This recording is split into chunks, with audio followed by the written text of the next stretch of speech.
Friends, Radhe Radhe, जय श्री कृष्णा।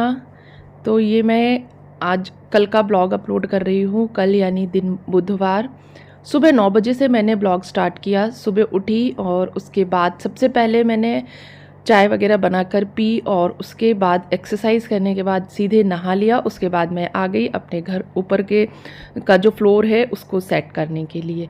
तो जैसा आपको मेरा घर दिखता है ना कि सारे कमरे एकदम सजे हुए अच्छे से सेट है। तो एक रूम ऐसा है जहाँ पर मैं मतलब सारा जो अनयूजुअल चीज़ें हैं, कपड़े धुलने वाले कपड़े हैं या जो भी ऐसा सामान है जो हमें डिस्कार्ड करना है उनको रखती हूँ। बट उसका भी मुझे मेकओवर करना है। थोड़ा सा टाइम लगेगा क्योंकि उसमें पैसे लगेंगे थोड़े से।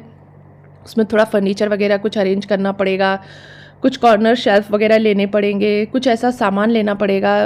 तो उसको मेकओवर करने के लिए मुझे अभी टाइम लगेगा क्योंकि हम मिडिल क्लास वाले लोग हैं। हमारे पास हर समय उतना पैसा अवेलेबल नहीं होता कि मकान ज़रूर हमने, घर ज़रूर हमने बड़ा ले लिया है, नो डाउट। हमने अपनी हैसियत से, अपने जो हमारी पहुंच थी उससे बहुत बड़ा घर लिया है। भोपाल में इतना बड़ा मतलब इतना बड़ा घर लेना भी ना काफ़ी मुश्किल है, अच्छा कॉस्टली आता है। तो घर तो हमने बड़ा ले लिया है बट उसको अब धीरे धीरे करके जो है हम सजाएंगे। हर कॉर्नर को मैं सजाना चाहती हूँ, मतलब पूरे घर को परफेक्ट बनाना चाहती हूँ। मैंने अपने घर का वो कॉर्नर आपको दिखाया जो मैं मतलब अभी तक मैंने आपको दिखाया नहीं था। तो ऐसा नहीं है, चीज़ें धीरे धीरे होती हैं, एकदम से नहीं होती हैं। तो हमें हमेशा ना संतोष रखना चाहिए मन में कि आज नहीं तो कल होंगी। पर हाँ, चाह हमेशा होनी चाहिए। आपको कुछ करने की अगर चाह है, इच्छा है, तभी आप कुछ कर पाएंगे। तो आज के दिन मैंने देखिए सुबह 6 बजे से स्टार्ट किया था अपना रूटीन, बट ब्लॉग अप नहीं शूट किया था क्योंकि एक्सरसाइज की थी। और 9 बजे नहा धो करके पहले किचन में आ गई। मैं बनाने वाली थी पनीर। अब आप इसे कढ़ाई पनीर बोल लीजिए, नॉर्मल पनीर बोल लीजिए या जैसा भी पनीर बोल लीजिए, जो भी आपको सूटेबल लगे। तो मैंने देखिए टमाटर, कुछ काजू के पीस, मतलब 8-10 काजू, 8-10 जो है बादाम, 3 से 4 प्याज और 4 टमाटरों को ब्लांच कर लिया था, यानी बॉईल कर लिया था। मैं बहुत कम ऑयल में आज पनीर बनाने वाली थी। तो इनको मैं अगर थोड़े से भी तेल में तलूँगी ना, तो तलने के लिए ऑलरेडी हमें थोड़ा सा तेल लगता है। फिर फ्राई करते हैं जब हम मसालों को, तब हमें थोड़ा तेल लगता है। तो आज मैंने डिसाइड किया था कि मैं बॉईल करके इसको प्याज टमाटर को और काजू वगैरह को इनको पका लूँगी। उसके बाद इसकी ग्रेवी बना करके सब्ज़ी बनाऊँगी। बहुत टेस्टी सब्ज़ी बनती है, एक बार इस रेसिपी से ज़रूर ट्राई कीजिएगा। इसकी रेसिपी जो है मैं शॉर्ट वीडियो में अपलोड कर दूंगी। पूरी रेसिपी फटाफट से देख करके आप बना लीजिएगा, बहुत टाइम नहीं लगता है। बस आपको इनको उबाल करके थोड़ा ठंडा करके और फिर टमाटर के छिलके निकाल करके आपको इसकी प्यूरी बनानी है और इसको फ्राई करना होता है। तो ये ना काफ़ी कम ऑयल में बन जाता है, टेस्टी भी रहता है। और बच्चों को, क्योंकि हम लोग प्योर वेजिटेरियन हैं, एग भी नहीं लेते हैं, हमारे बच्चों को भी हम एग तक नहीं देते हैं, तो हमें प्रोटीन, हाई प्रोटीन की रिक्वायरमेंट भी रहती है। तो पनीर जो है बच्चों को बहुत फ़ायदा करता है। तो हफ्ते में एक दिन मैं पनीर ज़रूर बनाती हूँ। और साथ ही कुछ ऐसी सब्जियाँ होती हैं जैसे चने हुए, इनमें प्रोटीन होता है, मूंग दाल इनमें होता है। तो ये सारी चीज़ें मैं बीच बीच में बनाती रहती हूँ ताकि बच्चों के अंदर किसी भी प्रकार की कोई न्यूट्रिशंस की कमी ना रहे, बच्चे अच्छे हेल्दी रहे। तो बस देखिए मैंने सब्जी की तैयारी कर ली थी और मेरी मेड आ चुकी थी, तो मैं आ गई थी डस्टिंग करने के लिए। मुझे मेरी एक सब्सक्राइबर है, उन्होंने कहा कि पहले मतलब ब्लूमिंग होनी चाहिए, यानी झाड़ू लगनी चाहिए, फिर डस्टिंग होनी चाहिए, फिर पोछा होना चाहिए, मॉपिंग होनी चाहिए। बट मेरे लिए ऐसा पॉसिबल नहीं है क्योंकि जब मेड आ जाती हैं और दीदी आ जाती हैं तो वो जब काम करने लगती हैं ना, तो वो वेट नहीं करेंगी आपका कि पहले वो झाड़ू लगा दें, फिर आप डस्टिंग करें, फिर वो पोछा लगाएं। वो तो साथ ही साथ करती जाती है। ऊपर जैसे ही उन्होंने झाड़ू लगाई वैसे ही वो फिर ऊपर पोछा लगाने चली जाती हैं। तो साथ में कर पाना बहुत मुश्किल होता है। और इतनी डस्ट नहीं होती कि झाड़ू लगाते टाइम डस्ट वापस फर्नीचर पर चिपक जाए। एक बार डस्टिंग हो जाती है, दिन भर के लिए फ्री रहते हैं और बस रेगुलर बेसिस पे डेली डस्टिंग करनी होती है। मेरे घर में इतनी ज़्यादा भी डस्ट नहीं है कि झाड़ू लगाऊं तो वो डस्ट उड़ करके वापस फर्नीचर पर आए, बिल्कुल भी नहीं आती है। पता ही नहीं चलता है झाड़ू लगाने के बाद। अगर मैं फर्नीचर क्लीन कर लेती हूँ, मतलब झाड़ू से पहले, तो झाड़ू के बाद उस पर डस्ट मैंने आज तक कभी भी जो है नोटिस नहीं की है। तो मेरे लिए तो यही कंफर्टेबल रहता है कि जैसे ही वो आती हैं, उनके आने से पहले मैं पूरा अपना घर सेट कर लेती हूँ और वो आती हैं, वो अपना काम करती हैं और मैं अपना काम करती हूँ। तो आज अभी जब से मैंने एक्सरसाइज का रूटीन स्टार्ट किया है, तब से मैंने सबसे पहले मॉर्निंग में उठ करके अपना मतलब फ्रेश वगैरह हो करके, ब्रश वगैरह करके, चाय पी करके एक्सरसाइज करती हूँ। उसके बाद तुरंत नहा लेती हूँ, क्योंकि बहुत ज़्यादा गर्मी लगने लगती है एक्सरसाइज करने के बाद। और नहा करके नीचे आ जाती हूँ, पूजा के बर्तन लेते हुए मंदिर की डस्टिंग करते हुए नीचे आ जाती हूँ, और ऊपर की डस्टिंग और सेट कर देती हूँ पूरे रूम्स को। उसके बाद नीचे आकर के खाने की तैयारी करती हूँ, पूजा के बर्तन धुलवाती हूँ या धोती हूँ, और फिर उसके बाद पूजा करती हूँ। तो मुझे जो ये रूटीन है ये ठीक भी लगता है कि मैं नहा भी टाइम से लेती हूँ। वैसे तो मैं नहा हमेशा ही टाइम से लेती हूँ, बहुत ज़्यादा लेट होता नहीं है मुझे नहाने में, बट पूजा करने के लिए मुझे 10 साढ़े 10 बज जाते हैं। और उसके बाद मैं नीचे सब्ज़ी बना करके फिर ऊपर जाती हूँ पूजा करने के लिए, ताकि मैं आराम से पूजा कर सकूँ। तो पाठ करने में मुझे थोड़ा टाइम लगता है, और आजकल मैं 7 बार हनुमान चालीसा का पाठ कर रही हूँ। तो 7 बार हनुमान चालीसा का जब पाठ करते हैं तो आपको 10 से 15 मिनट एक्स्ट्रा लग ही जाता है पूजा करने में। तो आराम से रिलैक्स होकर मैं पूजा करती हूँ, कोई जल्दबाजी नहीं होती। नीचे मैं सब्ज़ी बना करके, आटा लगा करके ऊपर चली जाती हूँ, पूजा करके नीचे आती हूँ। उसके बाद में प्रॉपर जो है रोटी वगैरह बना के बच्चों को दे देती हूँ। 12 बजे तक मेरे बच्चों को मैं खाना दे देती हूँ, यानी सुबह 6 बजे से उठ करके 12 बजे तक मैं एक भी मिनट के लिए बैठती नहीं हूँ, रेस्ट नहीं करती, कंटिन्यूसली मैं काम करती रहती हूँ। एक्सरसाइज अगर मैं आपके साथ शेयर करूँगी ना, तो आप देखेंगे कि इतनी मतलब थकान वाली एक्सरसाइजेस हैं, इतने मतलब डिफ़िकल्ट तो नहीं कहूँगी, लेकिन थक जाती हूँ इतना। आप करके देखेंगे ना तो आपको भी फील होगा कि कितनी थकान होती है एक्सरसाइज करने में। उस एक्सरसाइज को करने के बाद जस्ट जैसे ही ख़त्म होती है, मैं रेस्ट भी नहीं करती हूँ, तुरंत मैं ऊपर जा कर के डस्टिंग करती हूँ। जब तक मैं डस्टिंग करती हूँ, ऊपर के रूमों को सेट करती हूँ, तब तक में मेरा पसीना जो है, जो मुझे स्वेटिंग हुई होती है, वो ठीक हो जाती है, क्योंकि एकदम पसीने के साथ नहाना नहीं चाहिए। और बस उस 15 से 20 मिनट के बाद मैं 9 से साढ़े 9 के बीच में नहा ही लेती हूँ, और उसके बाद नीचे आकर के डस्टिंग करूँगी, खाना बनाऊँगी, जो भी काम है वो करूँगी। तो कामों को करने के लिए ना आपके अंदर है ना, अपने आप को मतलब एक पॉजिटिव एनर्जी चाहिए होती है। अपनी पॉजिटिव एनर्जी आपको खुद डेवलप करनी पड़ेगी, कोई आपसे कहता नहीं है। और अगर आप न्यूक्लियर फैमिली में है ना, तो बिल्कुल भी कोई कहने वाला नहीं है, और ना ही कोई अप्रिशिएट करने वाला है। जैसे जॉइंट फैमिली में भी अप्रिशिएशन तो बहुत ही कम मिलता है, लेकिन फिर भी कुछ अच्छी फैमिलीज़ होती हैं। जैसे मेरे मायके में मेरी मम्मी है, वो अपनी बहुओं को बहुत अप्रिशिएट करती है। मुझे बहुत बहुत बहुत अच्छा लगता है कि वो अपनी बहुओं की खुलकर तारीफ़ करती हैं, और ये जो तारीफ़ है ना, उनकी बहुओं के लिए टॉनिक का काम करती है, मैं ये रियली कहती हूँ। तो मैं हर उन सासों से कहना चाहूँगी, मदर इन लॉज से कहना चाहूँगी, जो लोग ये ब्लॉग देख रहे हैं, कि खुलकर तारीफ़ कीजिए। अगर आपकी बहुएं आपके मन का काम कर रही हैं, अच्छा कर रही हैं, तो प्लीज़ तारीफ़ कीजिए, क्योंकि ये जो तारीफ़ होती है, ये जो आपका मोटिवेशन है, जो ये आपके कुछ शब्द हैं, उनके लिए टॉनिक का काम करते हैं, उनके लिए एनर्जी बूस्टर का काम करते हैं। तो अगर आपको उनका काम पसंद आता है ना, तो तारीफ़ कीजिए, और अगर थोड़ा कम पसंद आता है ना, तो प्लीज़ कमियां मत निकालिए, क्योंकि जिस इंसान के भरोसे आप हैं, जो आपको सब कुछ करके दे रहा है, आप उनके कामों में अगर कमियां निकालेंगे ना, तो सामने वाले के करने की इच्छा शक्ति जो है वो ख़त्म हो जाती है। तो अगर आपके अंदर ये चीज़ है, तो समझ लीजिए कि आप एक अच्छी सास हैं, एक अच्छी मदर इन लॉ बन पाएंगी, और आपकी बहुएं आपसे बहुत खुश रहेंगी। तो जो भी 65 प्लस लोग हैं, या जिनकी भी बहुएं हैं, मेरा ये ब्लॉग देख रहे हैं, तो प्लीज़ ऐसा कीजिए। इससे आपका कोई लॉस नहीं है, प्रॉफिट और होगा आपको।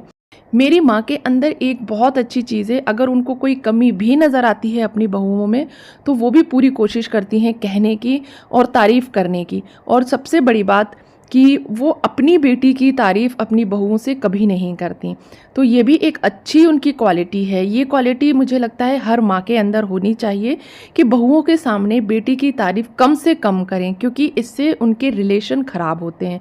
तो अगर आप अच्छा रिलेशन मेंटेन करना चाहते हैं ननद भाभी में और सास बहू में, तो बहुओं की तारीफ़ कीजिए। मैं इस बात से मम्मी के बिल्कुल एग्री करती हूँ, मेरी मम्मी के और मेरे पापा की।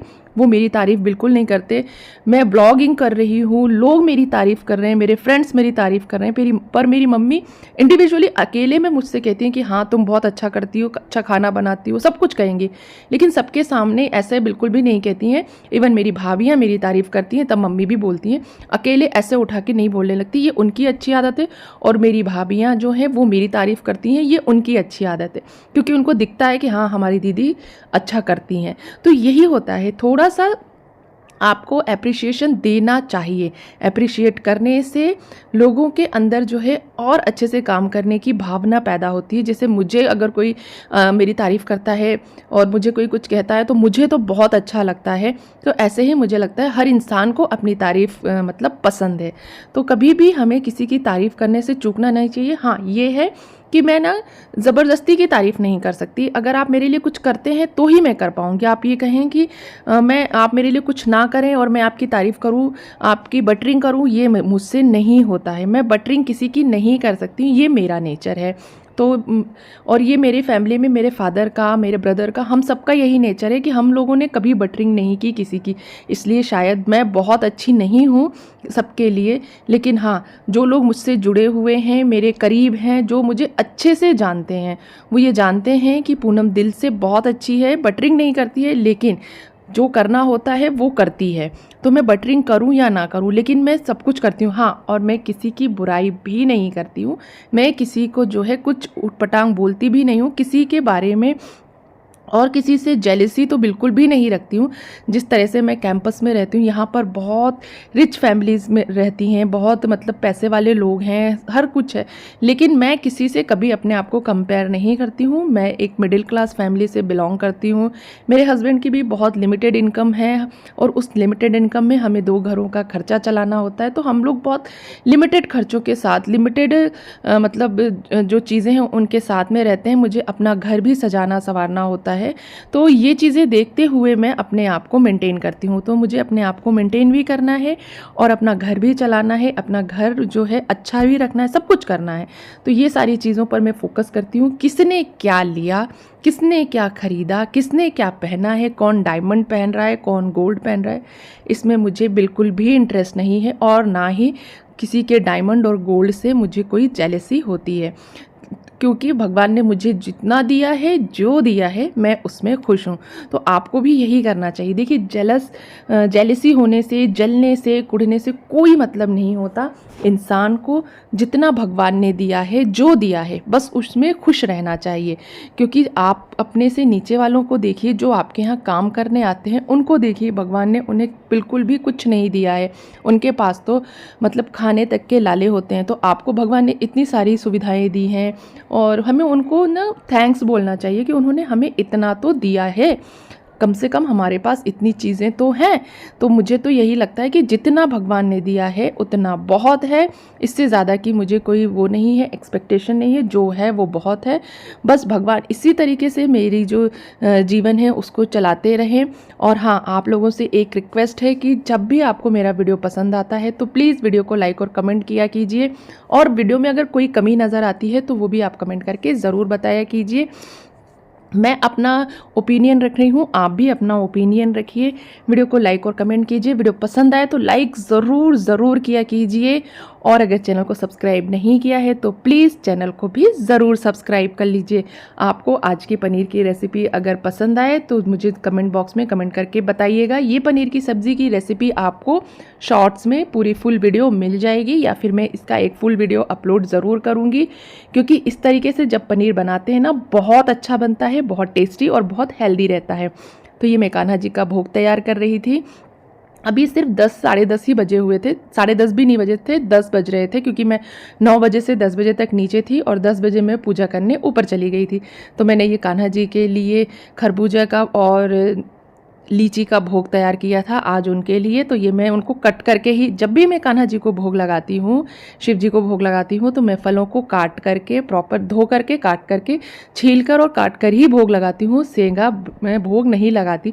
तो जब भी आप भोग लगाएं तो फलों को काट कर ही भोग लगाएं। ऐसा का ऐसा फल को रख करके भोग नहीं लगाना चाहिए। तो बस अब मैं जा रही हूँ पूजा करने। मेरी सब्ज़ी रेडी हो गई थी और अभी बज रहे थे 10। मैं 10 से 11 बजे तक पूजा करूँगी और 11 से साढ़े 11 बजे नीचे आ करके बच्चों को जो है वो खाना बना कर दूंगी। तो देखिए 10 बजे तक मेरा पूरा घर नीट एंड क्लीन हो गया था, सारा घर जम गया था, साफ़ सफाई सब कुछ हो गई थी और मेरी सब्ज़ी भी बन गई थी। बर्तन जो है वो मेड को धोने थे, वो पीछे बर्तन धोएंगी और उसके बाद क्लीन करके चली जाएंगी और मैं ऊपर चली गई। ऊपर से मैं जब है नीचे आई तो लगभग 11:30 के आसपास का टाइम हो रहा था और मैंने ये स्प्राउट सैलेड बनाया था, बूंदी रायता बनाया था और पनीर की सब्ज़ी बनाई थी।